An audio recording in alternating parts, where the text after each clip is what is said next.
My brother betrayed me with my fiancée. My parents took his side. So I burned it all down. Let me start here. We were supposed to get married in 73 days. It was all planned. The venue booked, invitations ordered, suit tailored. We were even finalizing the playlist. Her mom cried when she picked her dress. My dad gave a speech at our engagement dinner that ended with a raised glass and, "Son, she's your future." Yeah, well, future canceled. It started small, like most betrayals do. A weird vibe here. A distant glance there. My fiancée, let's call her Leah, had been acting off for weeks. Nothing explosive, just off. Less talkative, more glued to her phone, always locking the screen when I walked in. And my brother, Adam, same thing. Weirdly hyper-friendly when she was around, always finding a reason to help her with something. I didn't want to be the jealous type. That's what I kept telling myself, until the night my gut wouldn't shut up. She was asleep next to me. Her phone buzzed, one of those dumb, late-night notification sounds that usually meant nothing, but I checked. Not out of suspicion, out of instinct, like something deep down already knew. What I found made my hands go ice cold. A message from my brother. "I miss you. I know we said we'd stop, but I can't." I opened the thread. I shouldn't have, but I did. And there it was, a months-long digital affair. Messages going back at least 4 months, full of lies, confessions, sneak-arounds, photos. There were inside jokes I wasn't part of. Timestamps that lined up with weekends I was out of town. One message that said, "He's so clueless. It makes it harder to lie when he's actually being sweet." That broke me. I didn't even wake her. Didn't scream, didn't throw the phone. I just got up, grabbed my keys, and drove. I was numb. I drove for hours, no destination. Parked in an empty grocery store lot at 4 a.m. and stared at the steering wheel like it held answers. How do you process something like that? When it's not just betrayal. It's betrayal from two people who are supposed to love you most. My brother, my fiancée, both lying, both touching, both laughing behind my back. It was like a horror movie where you're the only one who doesn't realize they're the punchline. But I wasn't staying quiet.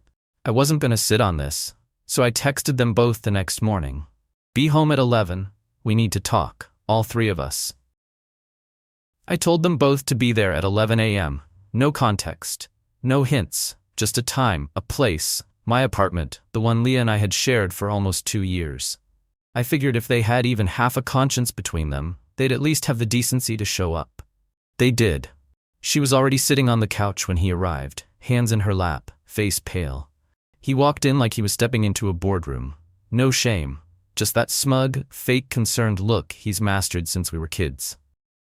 I didn't sit. I didn't ask how they were doing. I didn't offer water. I just held up her phone and said, "I read the messages." No one said a thing, no excuses, no scrambling, no "what are you talking about?"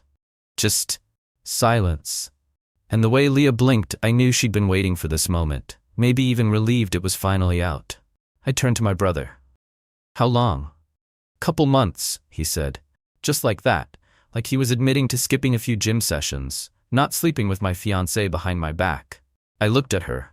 "And you were going to marry me. Why?" She finally spoke. Her voice was low, like she didn't want to hear herself say it. I thought I could forget it.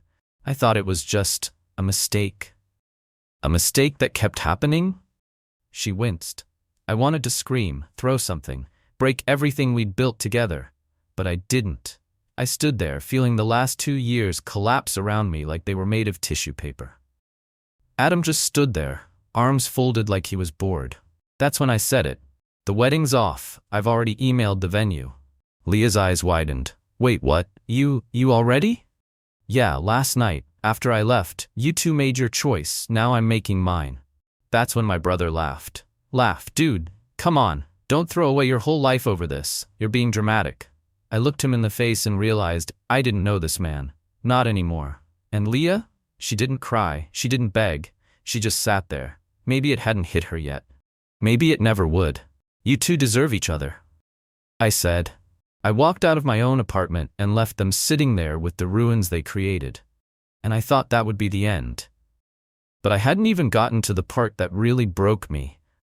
When I told my parents, and instead of defending me, they defended him. I drove straight to my parents' house.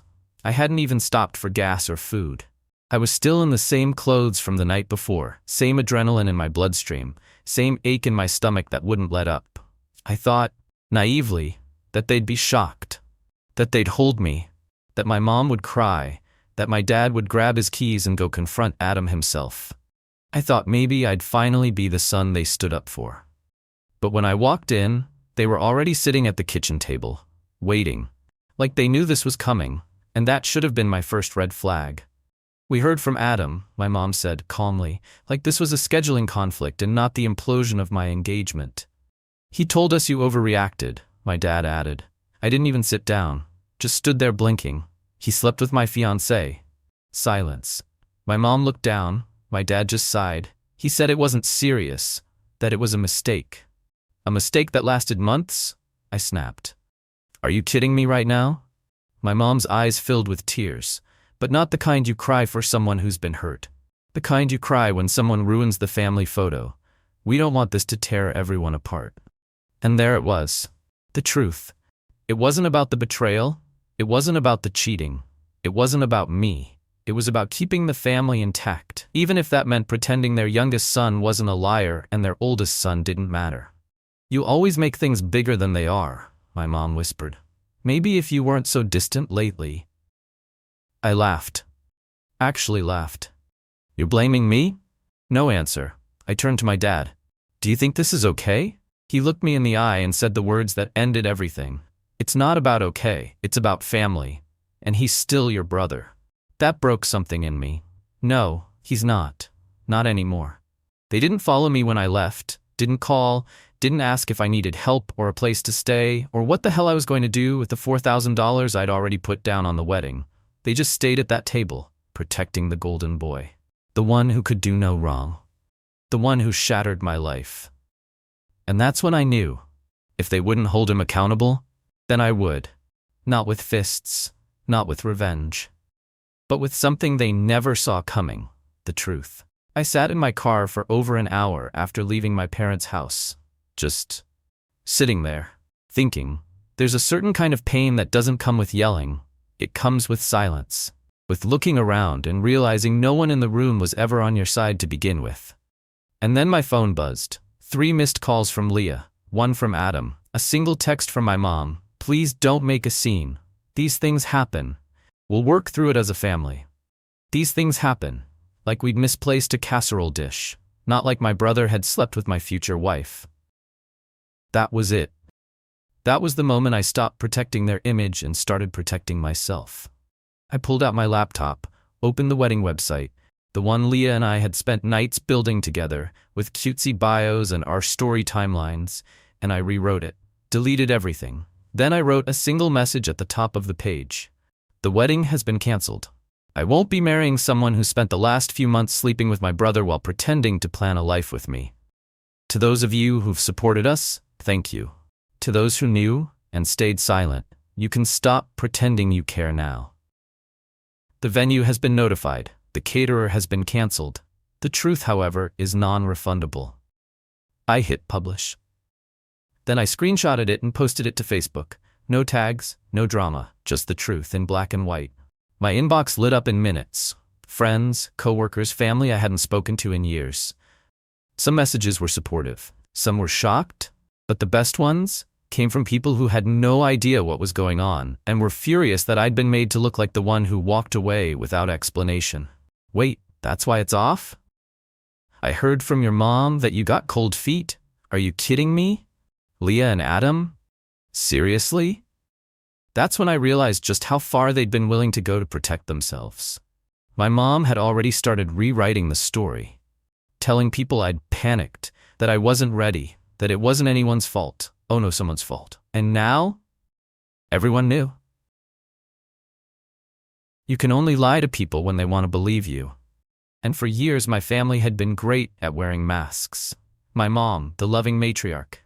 My dad, the quiet, respectable provider. My brother, the golden son with the charming smile and so much potential. Me, the dependable one. The one who didn't ask for much. The one who never made a scene. Until I made a scene. The wedding post blew up faster than I expected. Hundreds of views, shares, DMs from people I hadn't talked to since high school. Some just nosy, some concerned, some cheering me on. But the real wildfire started in the family group chat. That stupid chat. The one filled with happy birthday messages and blurry pictures of casseroles and passive-aggressive chain memes from our aunt in Ohio. It lit up like a grenade. Mom, take the post down. You're humiliating everyone. Wait, is this real? Adam? Jesus Christ, what is wrong with you people? I always knew Leah was sketchy, but your own brother? Nice stunt, man. Real mature. Not a stunt, just finally telling the truth since no one else would. We can talk about this privately. You had your chance. The phone calls started next. Mom, Dad, even Leah's mom, crying on the phone with me, saying she was so sorry that she didn't raise her daughter to be like this. I believed her. Funny enough, the only apology that felt real came from the mother of the woman who broke me. And still, the one I was waiting to hear from never called. My brother. Adam went dark, no texts, no calls, no explanations. But he didn't stay quiet for long. 2 days after I posted, he uploaded a photo to Instagram. Him, Leah, on a beach, together. Caption, sometimes things fall apart so better things can fall together. I stared at the screen, jaw tight, chest heavy, but not in the way it had been that first night. This time, it wasn't heartbreak. It was clarity. They were showing their hand now. They weren't sorry. They were just mad I made it public. Mad they couldn't rewrite the narrative fast enough. Mad I stopped playing the role they assigned me, the quiet one, who always forgives. And then came the final betrayal. My mom texted me again, not to apologize, not to check in. You need to understand that Adam's still your brother. One day you'll regret turning your back on family. That was it. The last string snapped. If blood is thicker than water, it sure didn't feel like it. When I got that text from my mom, you need to understand that Adam's still your brother, I stared at it for a full 5 minutes, phone glowing like a little middle finger in my hand. That was her takeaway? After everything? Not, are you okay? Not, how do we fix this? Just, don't forget your place in the family pecking order. It hit me then. They were never gonna get it. Because to them, Adam could burn down the house, and I'd still be expected to bring the marshmallows. That's what being the good son meant in my family. Be dependable. Be quiet. Get stepped on. Smile through it. Nah, not anymore. I didn't rage text back. I didn't call and scream. I didn't send a paragraph with "you'll regret this" energy. I did something scarier than all of that. I went silent. I left the family group chat, blocked my brother, blocked Leah. Then I blocked my parents. I didn't even flinch. It was like pulling a splinter, sharp, quick, and honestly overdue. They didn't lose a son. They lost their scapegoat. Next, I made a to-do list. Because I'm still me. Cancel wedding vendors. Yes, I had to personally tell the cake lady we weren't getting married because my fiancé boned my brother. Fun. Start packing up the apartment. Find somewhere else to live because this place reeked of memories and betrayal. Oh, and maybe remember to breathe once in a while. I hit up an old friend, someone I hadn't talked to in a minute but always had good energy. I told him, "Hey, this is gonna sound insane, but can I crash for a bit?" He replied in under a minute, "Bro, keys are under the mat. Come home." That's when I cried. Not because I was broken, but because for once, someone chose me back. I moved out in 3 days, left everything I didn't need, didn't even take the ring. Just set it on the kitchen counter, right where Leah would see it. I imagined her walking in, seeing it alone under the light, and finally understanding that there was no next chapter. I walked out without looking back. No dramatic exit, no music, just me, my bags, and a freedom I didn't know I could have. That was the day I stopped being the family's backup plan. I stopped bleeding for people who kept handing me the knife. I stopped being the good one. And for the first time in my life, I started being mine. Healing doesn't look like what movies show you. There's no dramatic montage, no perfect playlist, no sudden moment where you spin around in the mirror and say, "I'm back, baby." It's quiet, uneven, lonely sometimes, but real. I'd moved into my buddy Ryan's spare room. Just me, a mattress on the floor, a few boxes, and a silence that wasn't hostile for once. No one walking on eggshells. No fake forgiveness hanging in the air. No one trying to pretend a grenade hadn't gone off and leveled my entire life. Just peace. Imperfect peace, but peace. I started journaling. Yeah, I know, sounds soft, but when your brain won't stop spiraling, sometimes writing is the only way to shut it up. I got back into the gym, not to punish myself, but to feel my body again. I started cooking like I used to, because feeding yourself is an act of rebellion when people have made you feel unworthy. I even went to a therapist, one of those hard-ass, tell-it-straight types who doesn't coddle you. She said, "You keep acting like you lost your family, but you never had the version of them you thought you did." And that cracked me wide open. She was right. I was grieving the fantasy. The idea that if I just tried hard enough, loved deep enough, stayed small enough, they'd show up for me the way I showed up for them. Spoiler, they never did. But guess who did? The people I never expected. My coworker James, who brought over Thai food and sat on the floor with me until 2 a.m. just listening. My cousin Jenna, who texted, "You're not crazy, I always saw how they treated you. I'm glad you said it out loud." Even my landlord, who waived my last month's rent just because she liked the way I handled myself. They weren't blood. They weren't involved. But they showed up, and that's when I learned the thing no one tells you until you're broken enough to hear it.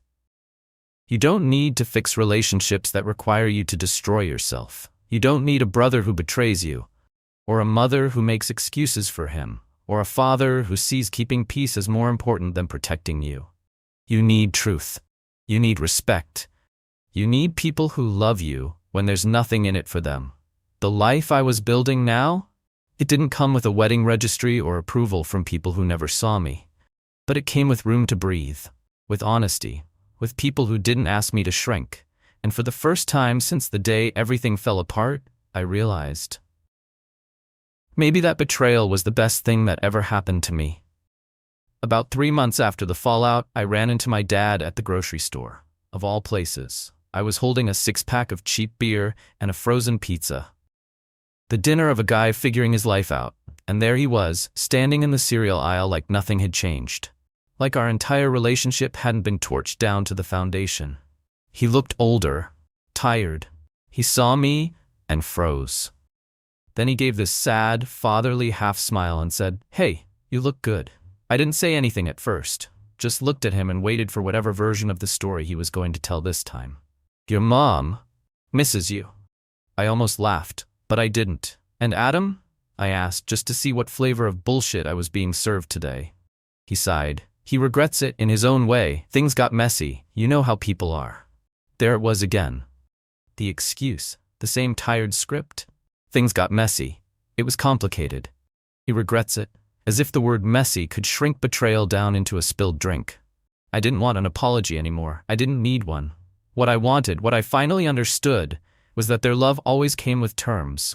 As long as I didn't speak up, as long as I didn't rock the boat, as long as I stayed in my assigned role, the one who forgives, forgets, and folds. "I'm not coming back," I said quietly. "I hope she does miss me. Maybe it'll remind her what she lost."